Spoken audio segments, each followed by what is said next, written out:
Trusted gold buyers మీరు తాకట్టు పెట్టిన బంగారాన్ని విడిపించి ఈ రోజు ఉన్న మార్కెట్ ధరకు కొనబడను.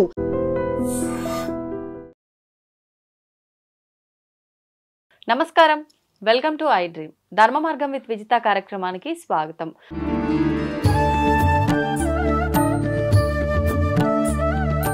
నమస్కారం అండి. నమస్కారం. మనకు ఈ ఆషాఢ మాసంలో వచ్చే తొలి ఏకాదశి నుంచి కూడా చాతుర్మాస దీక్షలు అనేవి ప్రారంభమవుతూ ఉంటాయి. అంటే ఈ 4 మాసాలు కూడా మనం ఎక్కువగా దేవత ఆరాధనకి దగ్గరలో ఉండే మాసాలు ఈ 4 మాసాలు. అంటే పేరుకు మనకు ఆ రోజున విష్ణుమూర్తి యోగ నిద్రలో ఉంటాడు ఆ రోజు నుంచి అని చెప్పి చెప్తారు. విష్ణుమూర్తి ఆరాధన ఎక్కువ చేయాలంటారు. కానీ విష్ణుమూర్తి ఆరాధన అయితే ఏంటి, లేదంటే నవరాత్రులు అమ్మవారి ఆరాధన, కార్తీక మాసంలో శివుడి ఆరాధన, ఇలా ఒక్కొక్క మాసం ఒక్కొక్క దేవతాదేవిల ఆరాధన చేసుకుంటూ పోతాం. అసలు ఏంటి చాతుర్మాస దీక్షల యొక్క వైశిష్ట్యం ఏంటో వివరించండి. చాతుర్మాస దీక్ష అంటే, చాతుర్మాసం అంటే 4 నెలలు. ఈ 4 నెలలు దీక్షగా చేసుకోవాలి అంటే భగవంతుడి మీదనే ధ్యాస పెట్టాలి. ఏ భగవంతుడైనా కావచ్చు. అందుకే మనకి ఈ పండగలు వచ్చే కారణం ఏందయ్యా అంటే, ఏదో ఒక తీరుగా మనం భగవంతుడి వైపు మొగ్గు చూపుతాము. అంటే భగవంతులకు భేదం లేదు అనటానికే ఈ 4 మాసాల్లో ఒక్కొక్కరికి ఒక్కొక్క ఆరాధన పెట్టుకుంటారు. అది ఒకటి. రెండోది ఏంటంటే, ఈ చాతుర్మాసం ఎక్కువగా ఎవరు చేస్తారంటే పీఠాధిపతులు చేస్తుంటారు, సన్యాసులు చేస్తుంటారు. వెనకట మహర్షులు చేసేది. ఇప్పుడు సన్యాసులు ఉన్నారు కాబట్టి, పీఠాధిపతులు ఉన్నారు కాబట్టి వాళ్ళు ఎక్కువగా చేస్తూ ఉంటారు. ఏంటి అంటే, ఈ 4 నెలలు కూడా భగవంతుడిని ఎక్కువగా మిగతా సమయాల కంటే ఈ 4 నెలలు ఆరాధనకు యోగ్యకరమైనదిగా చెప్తూ ఉంటారు. చన్నీటి స్నానము, ప్రాతకాల స్నానము, ఇటువంటివన్నీ ఉంటాయి కదా.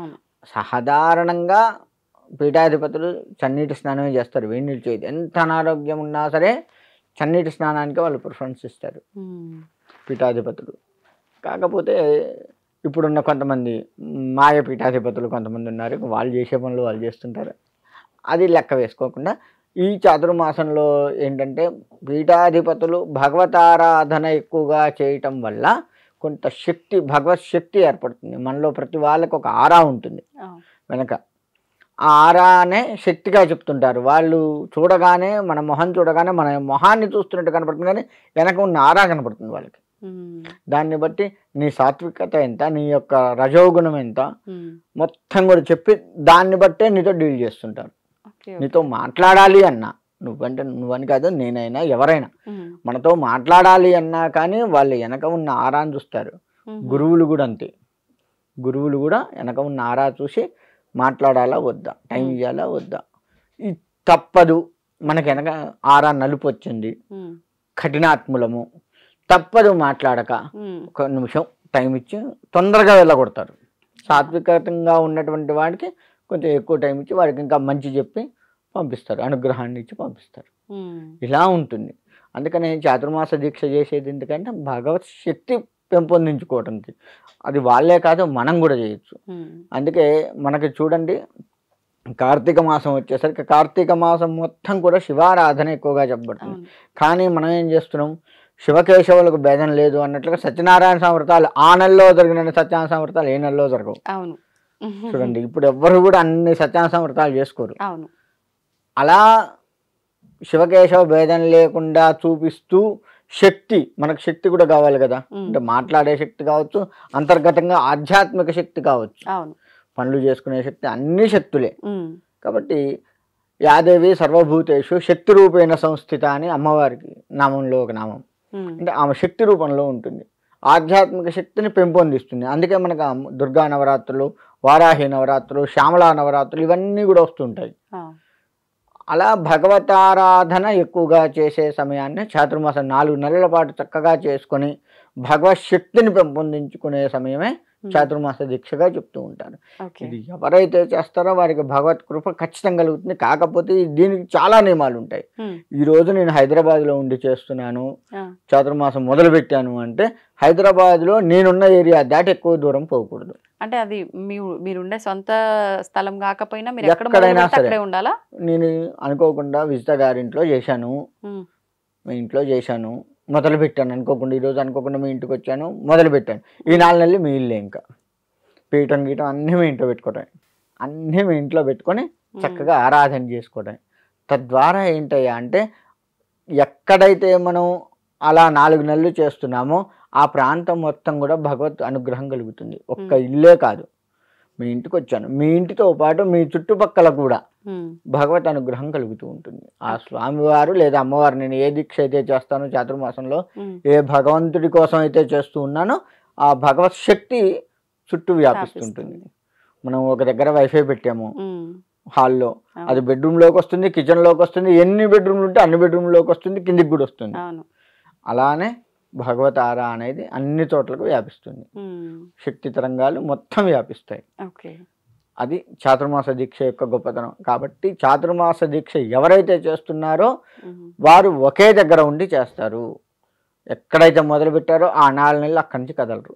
ఆ చుట్టుపక్కల కూడా ఎక్కువగా తిరగడానికి వాళ్ళు ఇష్టపడరు. ఎందుకంటే ఎక్కువగా తిరుగుతూ ఉంటే వాళ్ళతో వీళ్ళతో పరిచయాలు ఎక్కువైతే మమకారాలు ఎక్కువైతాయి. అందుకే పీఠాధిపతులు చూడండి, వెనకటి నుంచి లెక్క వేసుకుంటే ఈ రోజు వరకు ఒక దగ్గర ఉన్నారు అంటే ఎక్కువ రోజులు అక్కడ ఉండటానికి ఇష్టపడరు. వాళ్ళతో మమకారాలు ఉండకూడదు వారికి. అలా వెళ్తూ ఉంటారు. చాతుర్మాసం ఏంటంటే ఒక దగ్గర ఉంటారు, కాకపోతే ధ్యానంలో ఉంటారు, చుట్టుపక్కల ఎక్కువ తిరగరు. అందుకే చాతుర్మాసం ఎక్కువగా పీఠాలు ఎక్కడున్నాయో అక్కడికి వెళ్తారు. ఇంకా వేరే వేరే చోట్లకు పోయినా ఆ సమయానికల్లా ఉన్న షెడ్యూల్ అన్ని క్యాన్సిల్ చేసుకొని వాళ్ళ పీఠానికి వెళ్ళి కూర్చుంటారు. అలా చేసుకోగలిగితేనే చాతుర్మాస దీక్ష సఫలీకృతం అవుతుంది. అలా చాతుర్మాస దీక్ష చేస్తున్న పీఠాధిపతులను దర్శించినా సరే వాళ్ళతో మనం మాట్లాడడం తర్వాత సంగతి. వాళ్ళ దర్శనం అయినా కానీ మనకు ఆ చాతుర్మాస దీక్ష ఫలితం మనం పొందుతాం. మళ్ళీ అది కూడా ఉంది. ఆ విధంగా చేసుకుంటూ వెళ్ళాలి చాతుర్మాసం. ఇప్పుడు ఎవరైతే ఇంట్లో ఒకరు చేస్తున్నారో మిగతా ఇంట్లో వాళ్ళంతా కూడా ఈ నియమాలు పాటించాల్సి ఉంటుందంటారా? పాటిస్తే మంచిది. ఎందుకంటే డిస్టర్బ్ చేయకూడదు కదా ఎవరిని కూడా. భగవంతుడికి చేస్తున్నప్పుడు పక్క వాళ్ళని డిస్టర్బ్ చేసే అధికారం మనకు లేదు. పైగా పాపము.